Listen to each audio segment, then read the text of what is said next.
You are looking at Julian's pronunciation guide, where we look at how to pronounce better some of the most mispronounced words in the world, like this other curious word. But how do you say what you're looking for today?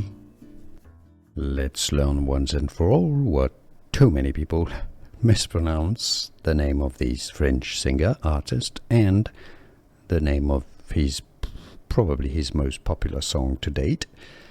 So the name of the artist itself in French is Yamê. Yamê, okay, Yamê. Now the name of the song is Bécane. Bécane is a bit of a slang term to talk about a two-wheel, like a motorbike or a scooter. Yeah. Bécane. Bécane, if you cannot pronounce French perfectly, you can say Bécane.